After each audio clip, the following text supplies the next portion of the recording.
Steam turbines generate 90% of America's electricity. They power every aircraft carrier and every nuclear submarine. They are the most successful power technology in human history, and they could not be made to work on a train. Not once, not twice, 6 times, 3 continents, 65 years. Why does the technology that powers everything else destroy itself on railroad wheels? Across the world, the steam turbine stands as a symbol of engineering triumph. Every time a city flickers to life, it is a turbine spinning somewhere in the background, converting steam into nearly all the electricity used in the United States. That same technology moves the largest machines ever built by humans. Aircraft carriers, weighing 100,000 tons, cross oceans, powered by turbines. Nuclear submarines, hidden beneath the waves for months, rely on turbines to glide silently and swiftly. In power plants and at sea, the steam turbine is not just reliable, it is indispensable, running for years with minimal intervention, setting the standard for efficiency and endurance. The numbers leave little doubt. In the US, 9 out of every 10 kilowatt hours come from a steam turbine. The world's largest ships, from the USS Enterprise to the Gerald R. Ford, trust turbines to deliver power smoothly, day after day, under the harshest conditions. These machines endure the pounding of storms, the constant vibration of heavy machinery, and the relentless demand for uninterrupted service. Their design is elegant, a spinning shaft, a cascade of precisely angled blades, steam flowing in carefully controlled stages. When kept at their preferred speed and pressure, turbines deliver massive power with remarkable grace. The reputation is not just technical, it is cultural. By the mid-20th century, the turbine had become a symbol of modernity. Magazine ads boasted, for the first time, the same power that sends big battleships forward. Turbine drive. Engineers and executives saw the turbine as the future, a promise of speed and strength, without the clatter and maintenance of old piston engines. In every field where steady, high-speed power was needed, the steam turbine became the gold standard. The paradox begins here. How could the world's most successful power machine, proven in the harshest environments on Earth and sea, fail so completely when set on rails? In 1939, Union Pacific and General Electric set out to prove that the steam turbine could conquer the rails just as it had conquered the sea. Their creation stretched 130 feet and weighed nearly 500,000 pounds. Inside, a 12-stage axial flow, turbines spun at thousands of revolutions per minute, feeding electricity to 4 massive traction motors. The design was bold, a turbo-electric locomotive meant to replace the aging giants of the steam era, promising cleaner, smoother, more powerful motion across the open West. The new locomotive made its public debut with the kind of fanfare reserved for Hollywood. It appeared at the premiere of Cecil B. DeMille's Union Pacific, drawing crowds and headlines. Even President Franklin D. Roosevelt stopped by for a brief look during a 1939 visit, a moment captured in newspapers, but not in any official White House record. The message was clear. This was the future, and the future looked unstoppable. But the future lasted 6 months. On the long grades between Kansas City and Denver, the turbine's promise collided with the reality of railroad service. The locomotive struggled at low speeds, unable to deliver the brute torque needed to move heavy trains from a standstill or up steep inclines. Its turbine, designed for steady, high-speed operation, floundered when asked to crawl, stop, or reverse, tasks that define daily railroad life. After just 9,500 miles, the experiment ended, not with a bang, but with a tow. The turbo-electric had to be hauled back to Cheyenne by the very steam engine it was built to replace. The image is almost too perfect. The new machine, silent and powerless, trailing behind its predecessor. In that moment, the first warning was clear. Success on paper and even at sea did not guarantee survival on rails. March 30th, 1945. Somewhere west of Fort Wayne, Indiana, a locomotive unlike any other thundered down the main line, trailing a string of 17 heavyweight cars bound for Chicago. At the controls sat engineer Flea Cartwright, a veteran trusted with the Pennsylvania Railroad's most ambitious experiment, the S2 steam turbine. The locomotive itself was a spectacle, long, low, and humming with a smooth, almost uncanny power. On that day, the S2 did something no other steam engine in America had managed. With the throttle wide open, the speedometer needle swept past 100 miles per hour. For 12 minutes, the train held and surpassed that mark, racing across the prairie at a velocity more familiar to aircraft than to steam locomotives. The most credible account of this run comes from E.S. Cox, a British mechanical engineer and one of the era's leading authorities on locomotive design. Cox later wrote that he had witnessed the S2 maintain and exceed 100 miles per hour for 12 consecutive minutes, an achievement that seemed to defy the physical limits of steam traction. The S2 at full song was more than a machine. It was an event, the kind that draws engineers from across the world just to see if the rumors are true. In the months that followed, the railway press erupted with admiration. Trains magazine, always eager for the next leap forward, ran stories that read like fan letters to the future. For the first time, the same power that sends big battleships forward, turbine drive, had arrived on the rails. The S2's performance was not just a technical milestone, it was a cultural one. Here was the promise of the turbine, distilled into a single roaring high-speed dash across the Midwest.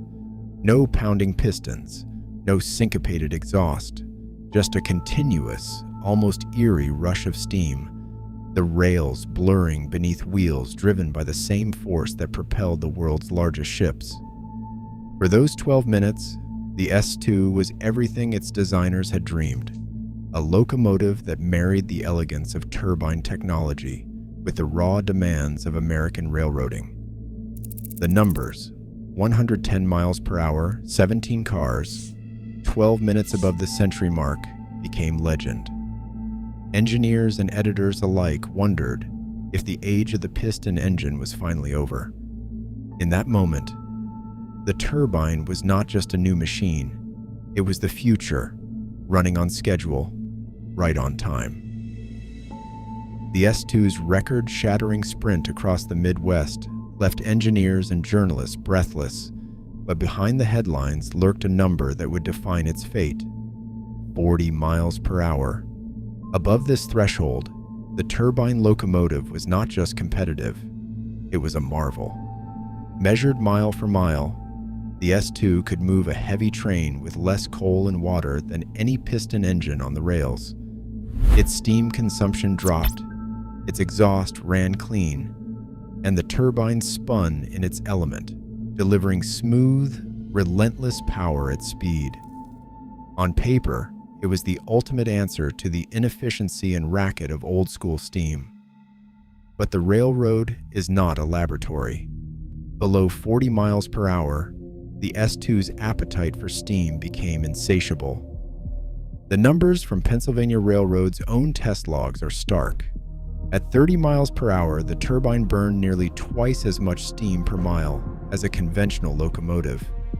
The boiler strained to keep up, dumping coal and water into the system, only to see much of it wasted as the turbine struggled to generate enough torque at low speeds. The elegant curves of turbine efficiency, so familiar from ship and power plant charts, collapsed into a jagged, costly mess every time the train slowed for a curve, a grade, or a station stop. This was not a matter of poor construction or hasty design. The S2's turbine was a finely balanced machine, built to the highest standards of its era. The problem lay deeper in the physics of how turbines turn steam into motion. Turbines thrive on steady, high-velocity flow. Their blades are shaped for a narrow band of speeds and pressures. Drop below that band, and the system's efficiency plummets. In a power plant, the generator spins at a fixed rate hour after hour. On a ship, the propeller churns through water at a near-constant pace. But a locomotive must start from rest, crawl through yards, climb hills, brake, coast, and reverse, sometimes all within a single mile. Each change tears the turbine away from its sweet spot, forcing it to gulp steam without delivering the torque needed for railroad work. Engineers tried to compensate. They added a separate reverse turbine, extra gearing, and clever throttle controls. None could overcome the basic mismatch. The S2's own test sheets reveal the hard truth. The crossover speed, where the turbine finally became more efficient than a piston engine, hovered stubbornly around 40 miles per hour. Below that, the numbers turned red. Fuel consumption soared, pressure dropped, and the promise of turbine drive dissolved into a cloud of wasted steam. The S2 was a thoroughbred, forced to pull a plow. In the world of railroading, where stop and go is the rule, physics itself had drawn a line in the ballast. Above 40, the turbine soared. Below it, the dream unraveled. The Pennsylvania Railroad did not treat its S2 turbine as a sideshow. They put it at the head of their most prestigious trains, the Broadway Limited and the Liberty Limited, iconic names in American passenger service. For nearly a decade, the S2 thundered between New York and Chicago, its turbine humming where others hammered, its streamlined form promising a new standard for speed and power. This was the machine that, on a good day, could outpull a 6,000 horsepower lash-up of diesels, a single-engine moving trains that normally required 3 units working in concert. Operating records from the railroad's own ledgers show the S2 logged over 212,000 miles in revenue service before its final run. This was not a brief experiment. The locomotive held its place on the main line day after day, running in regular rotation with the finest steam and diesel power the railroad could offer. Its performance at speed was undeniable, but the same records tell a quieter story, of frequent shop visits, of turbines running hot, of a boiler that could never quite keep up when the throttle was wide open for too long, or the schedule demanded too many stops. In 1949, turbine damage forced the S2 off the roster. The repairs required were too extensive, the cost too high, and the promise of the turbine's future had faded.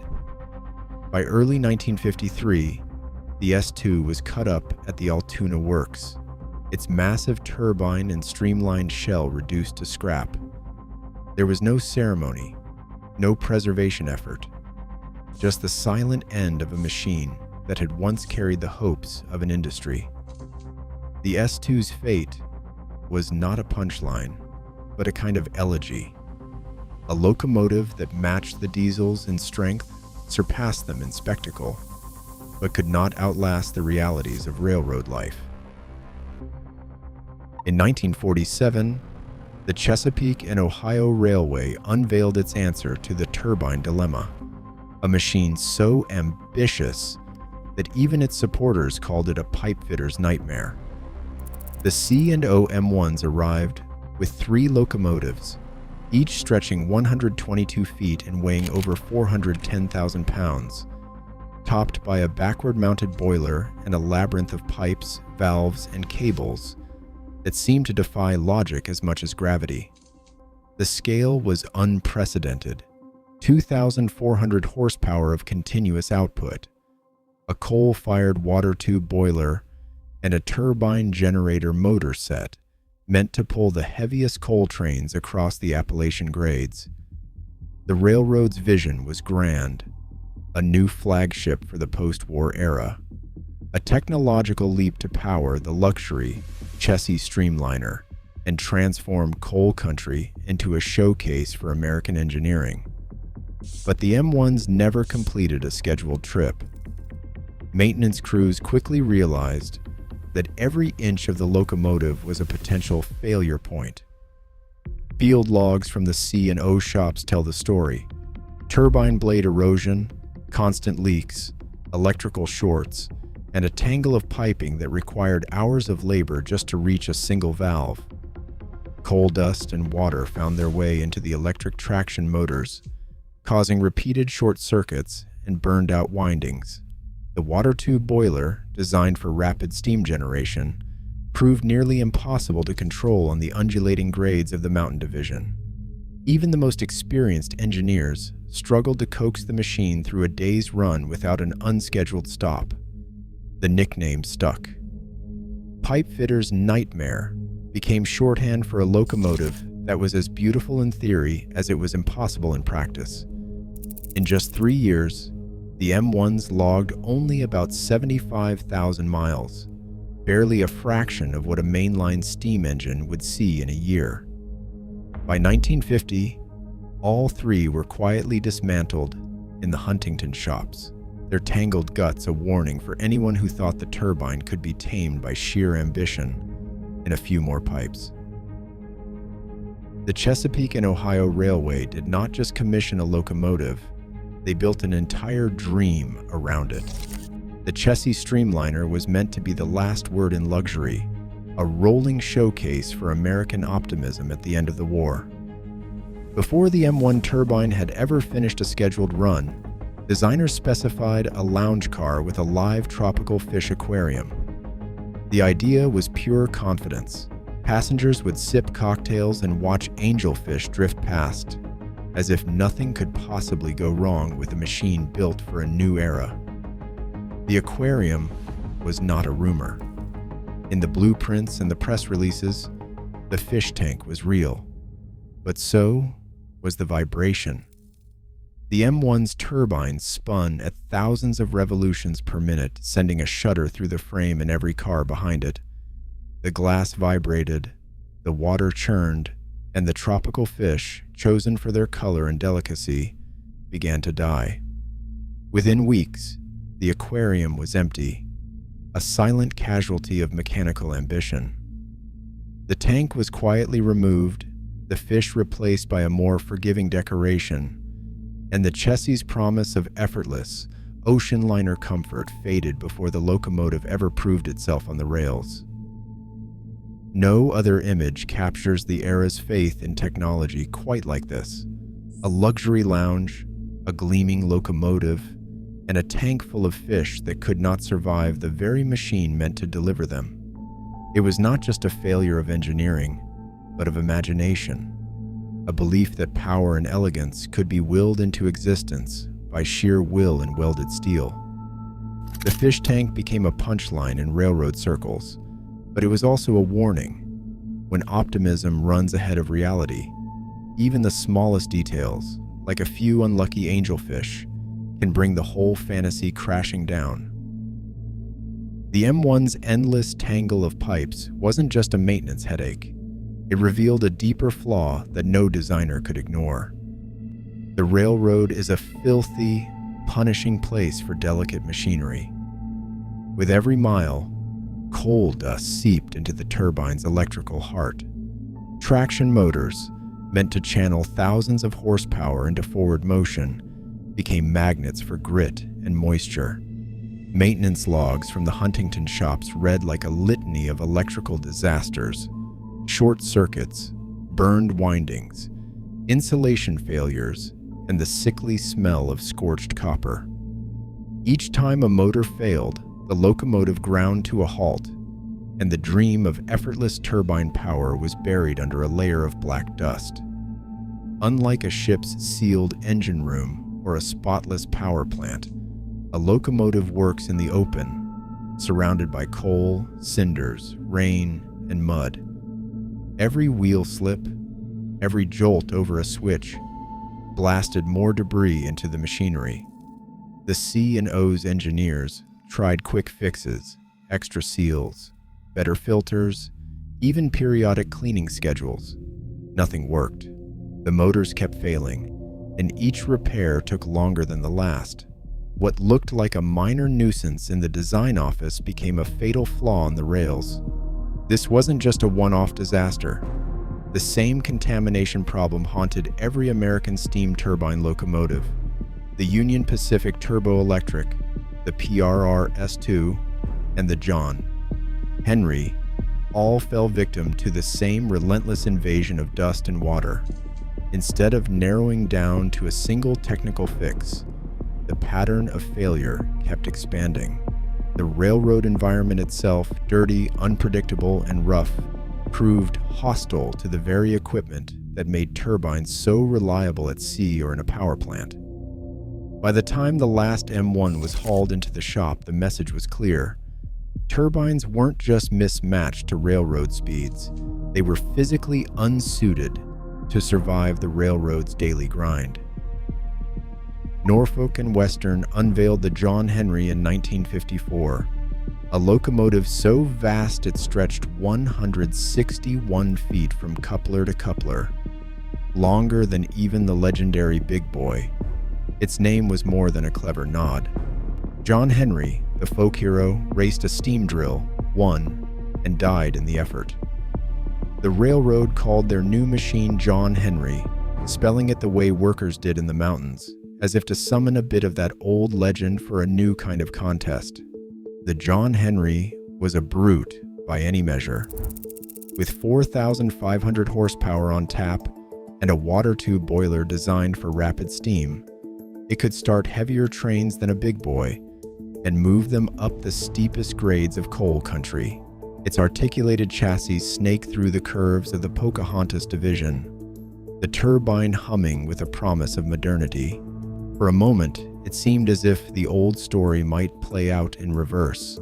The machine would win, and the railroad would move into a new age of turbine power. But the contest was not against a steam drill. It was against the diesel.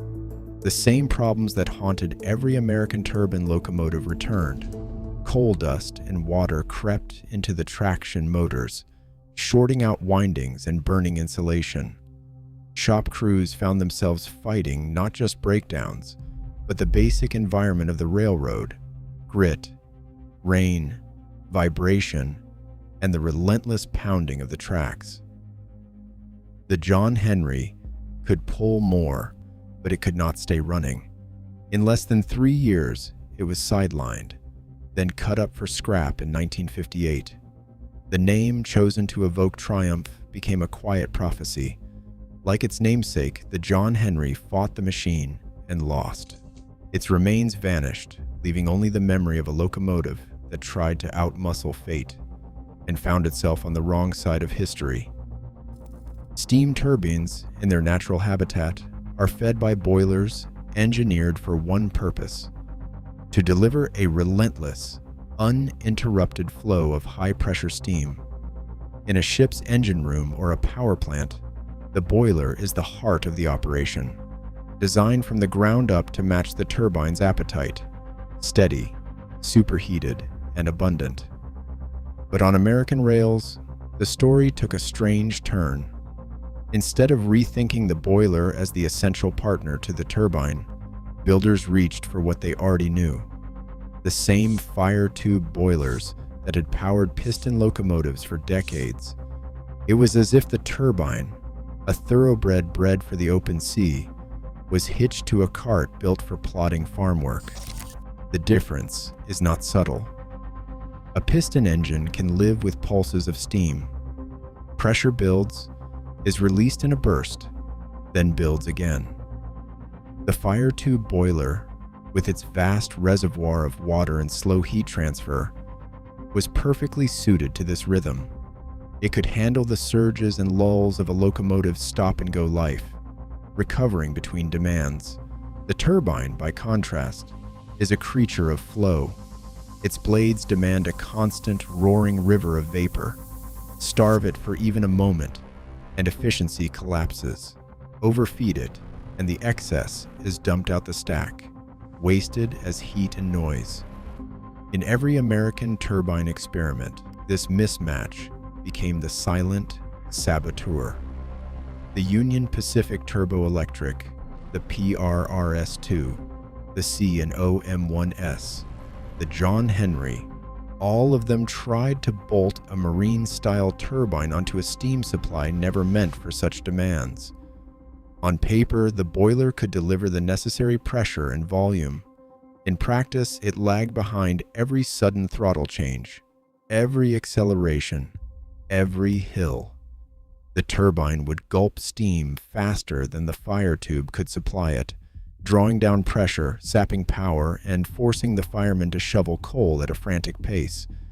When the train slowed, the boiler's inertia meant it kept generating steam with nowhere to send it, leading to wasteful blow-offs and thermal stress. Attempts at quick fixes, larger fireboxes, bigger superheater banks, more aggressive stoking, only made things worse. The basic physics refused to cooperate. The fire tube boiler was a master of the old world, but it could not be trained to serve the new. Water tube boilers, common in ships and power plants, were tried only sparingly in American turbine locomotives, and even then, the results were plagued by control problems and maintenance headaches. No matter how advanced the turbine, the weakest link was always the steam supply. The engine could only perform as well as the boiler allowed, and the boiler was built for a different age. This was the real secret hiding in plain sight. The railroad's most ambitious machines failed, not because the turbine was too advanced, but because the boiler was too old. In the end, it was not the turbine that betrayed the dream of effortless power on rails, but the stubborn persistence of a technology that belonged to another era. Speed is the first dividing line between turbine triumph and turbine disaster. In the world of ships and power plants, the steam turbine spins at a constant rate, hour after hour, locked into its narrow band of maximum efficiency. Aircraft carriers cross oceans at a steady clip. Power stations hum along, feeding the grid with unbroken rhythm. The turbine's blades are sculpted for this, designed to gulp steam at a fixed pressure, turning it into smooth, relentless motion. Every chart drawn by a marine engineer or utility planner shows the sweet spot. A steep efficiency peak at 1 RPM and a cliff on either side. Railroads, by contrast, are a world of perpetual motion and interruption. A locomotive starts from a dead stop, crawls through yards, accelerates, coasts, brakes, and reverses, all within a single run. The turbine, forced to follow, spends most of its life away from its ideal speed. At low speeds, the blade tips barely move, and the machine's elegant curves collapse. The numbers are unforgiving. Below about 40 miles per hour, the turbine's steam consumption soars, sometimes doubling what a piston engine would use for the same task. Torque drops, fuel vanishes, and the boiler strains to keep up. No amount of clever gearing, auxiliary turbines, or throttle tricks could flatten this curve. The railroad's demand for torque at walking speed, pulling a loaded train up a grade or out of a station, was the turbine's undoing. The second barrier is the environment itself. A steam turbine in a ship's engine room lives a sheltered life. The air is filtered, the machinery is shielded from dust and rain, and seawater for cooling is abundant. In a power plant, the turbine sits behind closed doors, untouched by dirt, vibration, or sudden shocks. On the railroad, everything changes. Locomotives are hammered by track joints, pelted by rain, snow, and grit, and suffocated by clouds of coal dust. Every moving part is exposed to the elements. Traction motors, so reliable in marine service, become magnets for water and abrasive particles. Electrical shorts, burned windings, and eroded bearings show up again and again in maintenance logs. Shop crews tried seals, filters, and cleaning regimens, but the dust always won. These two factors, speed and environment, convert the parade of failed turbine locomotives from a string of unlucky experiments into a pattern. The turbine's narrow efficiency band, so perfect for ships and power plants, is a mismatch for the railroad's stop-and-go reality.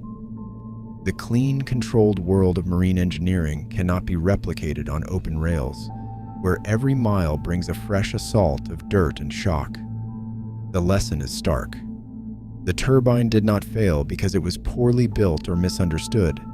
It failed because the railroad demanded exactly what the turbine could not give: flexibility at low speed and resilience in a hostile environment. Three more barriers stand between turbines and railroad reliability, each as unforgiving as the last. First is reversing. On ships, a turbine might run astern for docking or emergencies, but most of its life is spent pushing forward at a steady pace.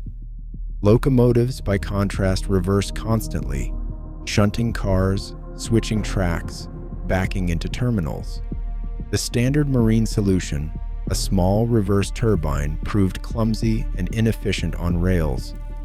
The Pennsylvania S2 carried a dedicated reverse turbine, nearly as large as the main unit, adding complexity, weight, and another point of failure.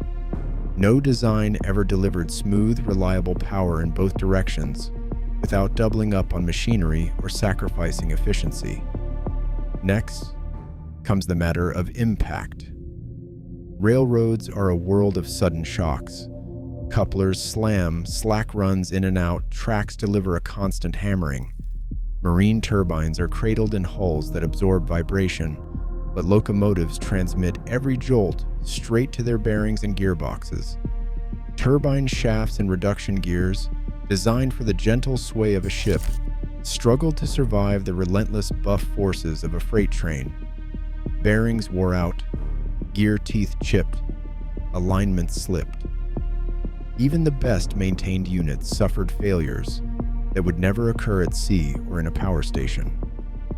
Finally, there is space.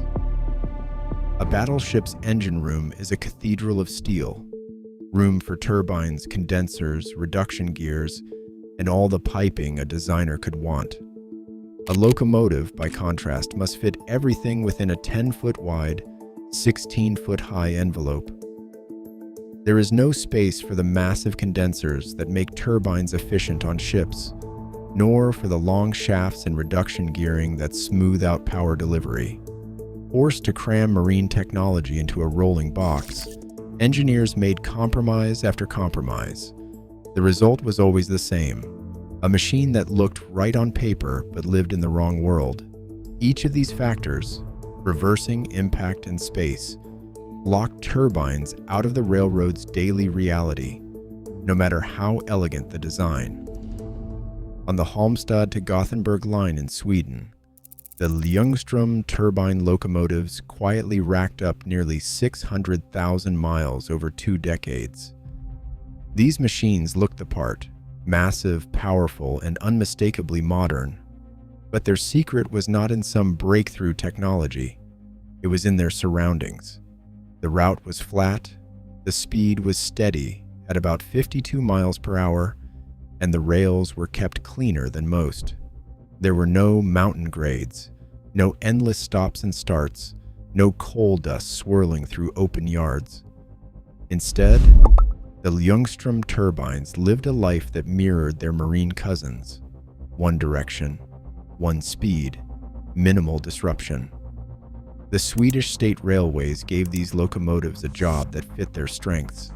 With a purpose-built water tube boiler and a quill-drive turbine, they could deliver reliable power hour after hour. The line demanded none of the low-speed torque or constant reversing that crippled American experiments. Maintenance records from Swedish state railways confirm the difference.